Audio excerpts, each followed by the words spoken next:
सच्ची मानना। जब तक हमारे मलिन आचरण होंगे, मलिन चिंतन होगा, मलिन भाषण होगा, तो निर्मल सच्चिदानंद सुख की भावना भी नहीं कर सकते। हम किससे करेंगे? मलिन मन वासनाओं में, दुर्वासनाओं में भटक रहा है, शरीर कुचेष्टा कर रहा है, वाणी अश्लील संभाषण, नाना प्रकार की कुतर्क वृत्तियों से युक्त वाणी, कैसे सच्चिदानंद सुख का अनुभव हो? यदि नहीं हुआ इस मानव देह में सच्चिदानंद का सुख, तो कहां होगा, कब होगा, किस योनि में होगा? बहुत सावधान। श्रीपाद प्रबोधानंद जी महाराज कह रहे हैं, श्री वृंदावन जीवना इहि महाभागा यदा जीवना दप्येते वत वल्लभा नहीं तदा वृंदाटवी दुर्लभा तादृक्षतम सत्कृपात उदिता वृंदावने चेन्महा प्रीतिस्तर्हचिरेण सापि सुलभा वृंदावनाधीश्वरी सुलभा वृंदावनाधीश्वरी।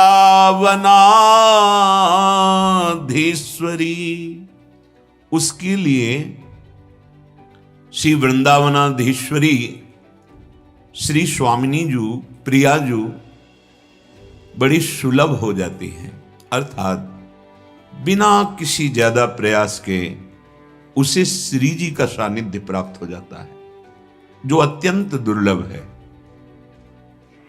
श्री जी का सानिध्य उसके लिए, अब किसके लिए? तो कह रहे हैं जिसका जीवन हो गया है वृंदावन। श्री वृंदावन जीवना इह महाभागा यदा जीवना। यहां जिसका वृंदावन जीवन हो चुका है उसके लिए श्री जी सुलभ है, ये तो स्पष्ट है। लेकिन यहां जो संबोधन कर रहे हैं कि जिसका जीवन वृंदावन है, ऐसे महाभागा, भगवत अनुराग में डूबे हुए जो रसिक जन हैं, वो जिनके जीवन बन गए हैं, उनके लिए कुछ दुर्लभ नहीं। ये बड़ी बात कही। भगवत प्रेमी महात्माओं में प्रीति होना ये बड़ी दुर्लभ बात है, क्योंकि हमारे जैसे शरीर वाले दिखते हैं, हमारी जैसी भाषा, हमारी जैसी प्राकृतिक चेष्टा भी दिखाई देगी, तो हमारी उनमें महत्व बुद्धि, भगवत बुद्धि ये नहीं हो पाती। श्रीपाद यहां कह रहे हैं यदि उनमें कहीं तुम्हारी महत्व बुद्धि हो जाए कि वो तुम्हारे जीवन बन जाए, बड़ा कठिन है, बड़ा कठिन है। जब तक प्रिया प्रीतम की प्राप्ति लक्ष्य नहीं होगी, तब तक रसिक जन, भगवत प्रेमी महात्मा तुम्हारे जीवन बन जाएं, ऐसा बहुत कठिन है। क्योंकि हमारी जहां प्रियता होती है, सुख बुद्धि होती, वही हमारा जीवन बन जाता है। काम ही नारी प्यारी जिमी लोभी जिम प्रिय दाम। अगर हमें धन पर महत्व बुद्धि, तो हमारा जीवन धन बन जाएगा। हमारे अंदर काम की वृत्ति बहुत बढ़ी हुई है और महत्व बुद्धि भोग में है, तो भोग हमारा जीवन बन जाएगा। जहां से भोग प्राप्त होगा वो शरीर हमारा जीवन बन जाएगा, आदि आदि। यदि हमारे प्रिया प्रीतम लक्ष्य बन जाए तो रसिक जन हमारे जीवन बन जाए। अगर रसिक जन जीवन बन गए तो कह रहे साप सुलभा वृंदावनाधीश्वरी, उसके लिए सुलभ हो जाती हैं श्री श्यामा जी, लाडली जी उसके लिए सुलभ हो जाती है। संबंध निर्वाह करना प्रभु को ही आता है। एक बार हम अगर हृदय से प्रभु की शरण में हो जाए तो हमें रसिक संग दे देते हैं। रसिक संग मिला कि सीधे समस्त मोहजाल शास्त्र जाल दोनों से विलग करके हमें प्रेम फांस में फांस देते हैं। ये सुदृढ़ बंधन प्रेम का है, इसे मन नहीं तोड़ सकता, यहां तक कि इसे भगवान भी नहीं तोड़ पाते। जय श्री भट्ट प्रेम रस बंधन क्यों छूटे दृढ़ फंद। और ये प्रेम रस बंधन दोनों तरफ से बंधवाने की जो प्रक्रिया है, प्रिया प्रीतम को प्रेम रस में बांधकर उस जो जीवत्व भाव को लिए हुए देहाभिमानी है, उस शरणागत के जीवत्व भाव का नाश करके, देह भाव का नाश करके, प्रेम भाव प्रकाशित करके दोनों को एक ही डोरी में बांध दे, उसे रसिक कहते हैं। ये जो रसिक शिरोमणि जन हैं, क्या किया? प्रिया प्रीतम को प्रेम रस में जो बांधे हुए हृदय में है, उस जीव के जीवत्व को मिटाकर देहाभिमान दुर्वासना का नाश करके और दोनों को लीला में उतार दिया। उसका जीवत्व नहीं और वो अपने ईश्वत्व भाव को भूले हुए हैं और दोनों संग छिन छिन बिहरत संग। इसीलिए रेमन रसिकन संग बिन रंचन उपजय प्रेम। यदि रसिक महापुरुषों का संग ना हो तो चाहे जितना पढ़ लो और सुना लो, ये प्रेम लक्षणा भक्ति का उदय नहीं होता।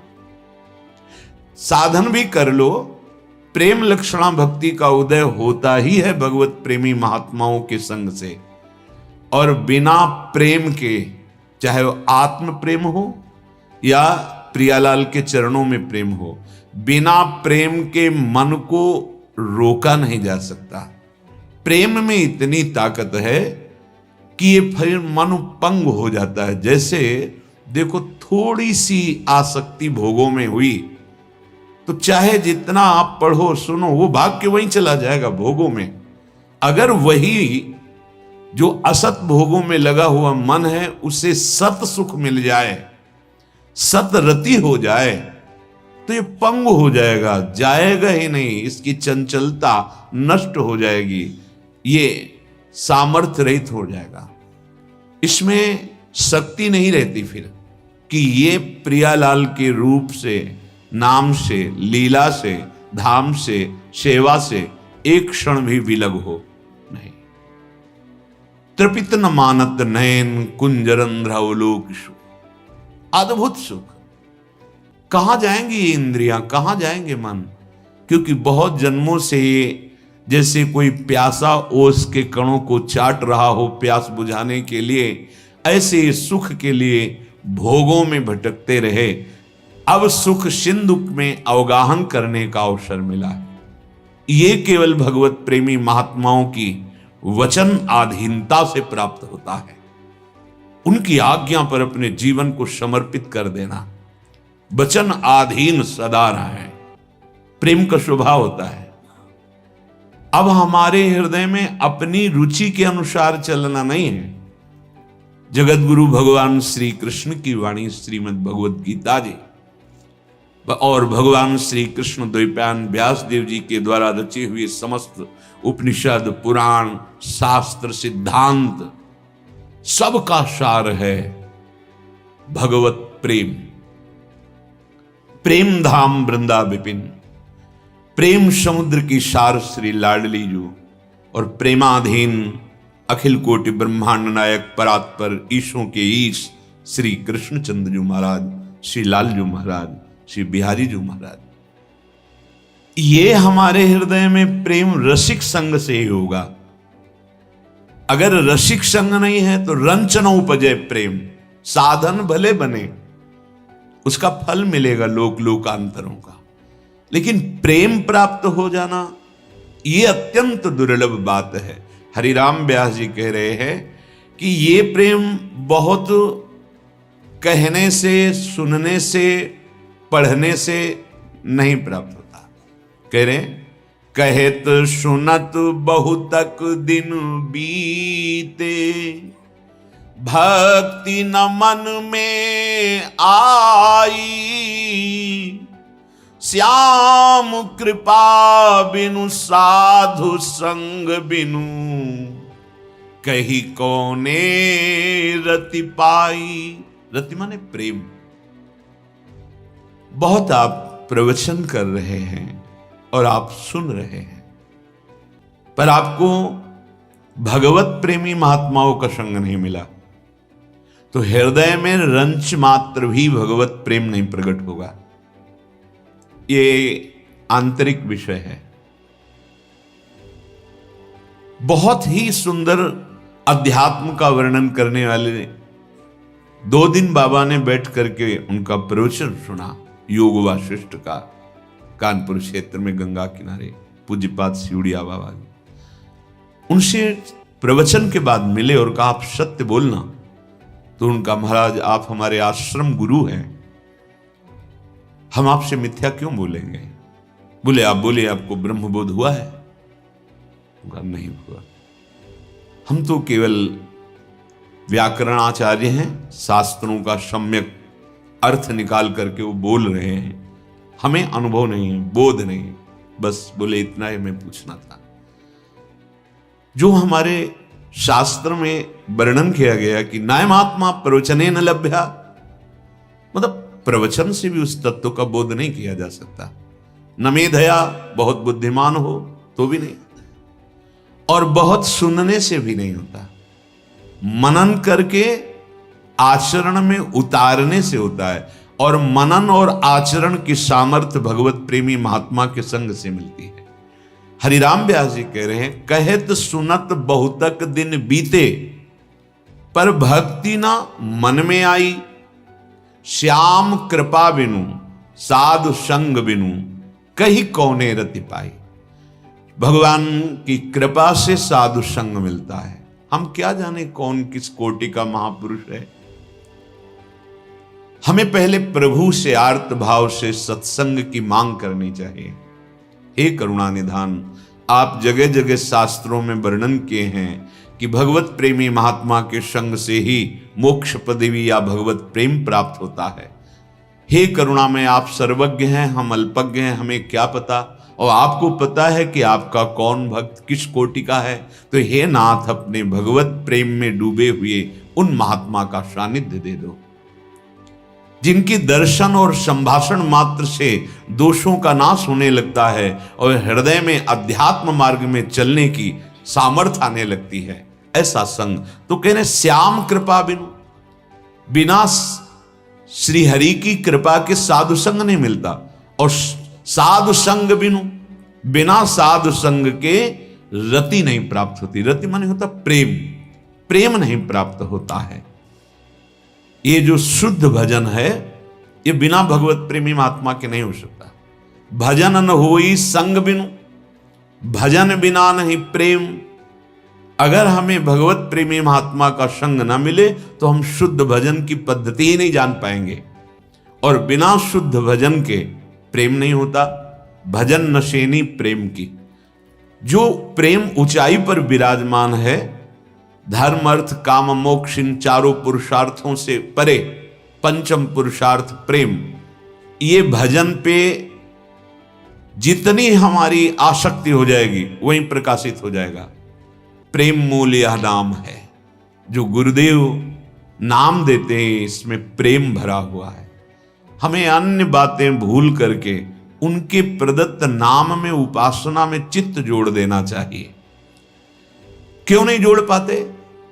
अपने अपने मत मद भूले, करत आपनी भाई, कहो हमारो बहुत करत हैं, बहुतन में प्रभुताई, तो भक्ति न मन में आई। मुझे पता है ये मद में वो बने रहते हैं, इसलिए वो उनकी बात नहीं मान पाते। अंदर जो बुद्धि के द्वारा गुरुजनों की बातों में अवज्ञा करने की वृत्ति है, न इससे ऐसा नहीं हो सकता। ऐसा ही ऐसा आप अपनी बुद्धि की तरह से देख रहे हैं, और वो परमात्मा में स्थित होके बोल रहे हैं, बड़ा अंतर है। बुद्धि तीन गुणों के अंतर्गत ही चल सकती है, सतोगुण, रजोगुण, तमोगुण, और वो त्रिगुणातीत परमात्मा में स्थित होकर उनकी परावाणी है जो वैखरी में प्रकट हो रही है। अब उसको तो केवल श्रद्धा पूर्वक मान लेने से जान जाओगे। तुम जान के मान लो, इतनी बड़ी बुद्धि में तुम्हारी ताकत नहीं है। तो अपने अपने मत भूले, सब अपनी अपनी बुद्धि के अनुसार चलना चाहते हैं और उनको मद है इस बात का, वो अपनी मन भाई करते हैं, जैसा मन में आया। तो गुरुमुखी नहीं, मनमुखी हैं वो, और उनका प्रभाव अहम में इतना बढ़ा हुआ है कि अगर 4 लोग बात मान रहे तो उनको लग रहा है कि मेरा प्रभाव, ये क्या है? मायाकृत वृत्ति। ये भक्ति की वृत्ति नहीं है।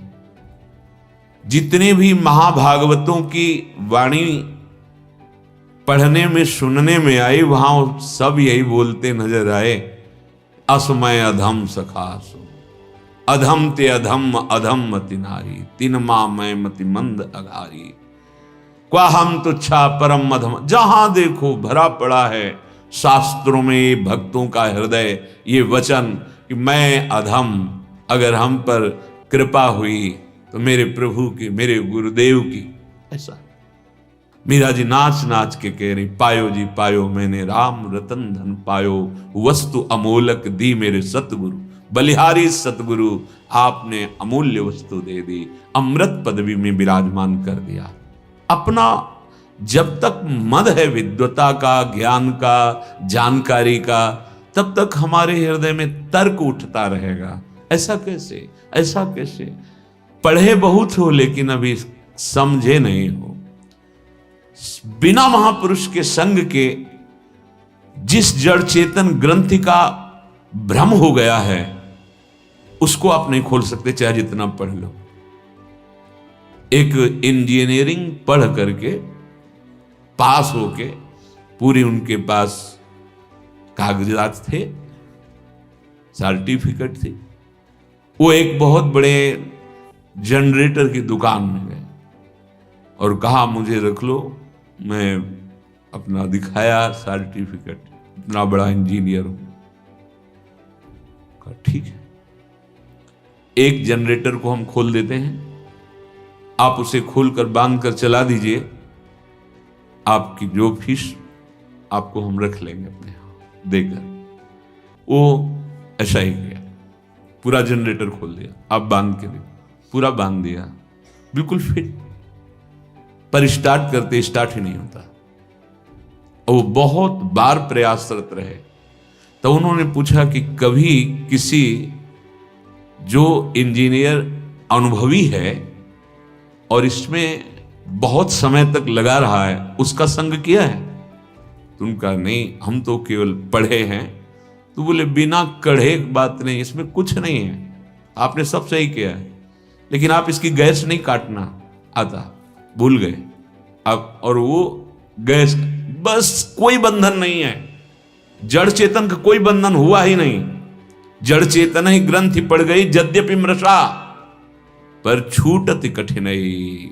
वो युक्ति अनुभवी महापुरुष जो भगवत प्राप्त हैं उनसे प्राप्त हो। इसीलिए लिखा है मंत्र मूलम गुरु वाक्यम, मोक्ष मूलम गुरु कृपा।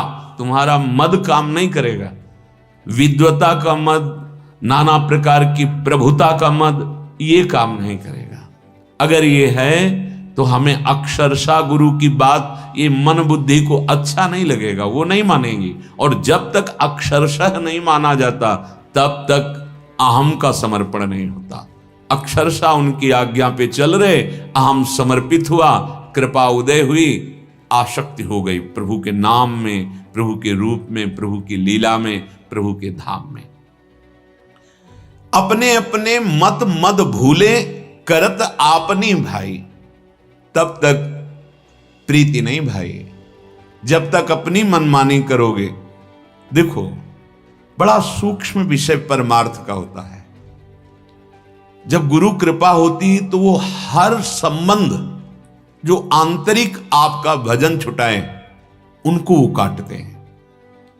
आप अपना अगर तर्क उपस्थित करते हैं मन में ही, कहते भले नहीं है, तो आपको वो तर्क बहुतायत में फंसाता चला जाएगा और फैले सो जमाना और समिटे सो आशिक, सबकी ममता ताग बटोरी, सर्व क्रिया रहित केवल आज्ञा पर जीवन पार हो गए। कहीं भी किसी भी तरह हमें नहीं फंसना। अगर हम कहीं किसी कर्म में, फलाशक्ति में, व्यक्ति में, वस्तु में, अन्य विधान में, तो माया का कार्य ही है। वो आपको और सहयोग कर देगी और विस्तार कर देगी। एक एक वृत्ति पे नजर रहती, जैसे अपने धन पर नजर रहती है, ऐसे गुरुदेव की एक एक वृत्ति पे नजर रहती है। अगर आप थोड़ा भी अपने मन का जो शासन उनकी वाणी के अनुसार उसको छोड़ दे, तो पानी को कहीं भी छोड़े वो नीचे ही जाएगा। अगर वो पानी ऊपर उठाया ना है तो यंत्र की जरूरत है। ऐसे ही अगर आपके मन को सच्चिदानंद में स्थित करना है, निष्क्रिय, निर्विकार, सहजानंद स्वरूप, तो मंत्र की आवश्यकता है। मंत्र मूलम गुरु वाक्यम, वो जितना कह दिए। संबंध आंतरिक भगवत भाव, बाहर से विक्षेप, ममता निर्ममता में बदल जाए और आंतरिक प्रीति जागृत हो जाए सबके प्रति, निरंतर भगवत भाव में स्थिति, अभी जीवन मुक्त हो गए। इसीलिए हम सत्संग सुन रहे हैं। क्यों आए हो यहां? कहीं ना कहीं भगवत कृपा से बात लग गई कि असत कमाई, असत चिंतन, असत भावना तो बहुत हो गई, थोड़ा तो सत को हम समझ लें जो मानव जीवन का कर्तव्य है।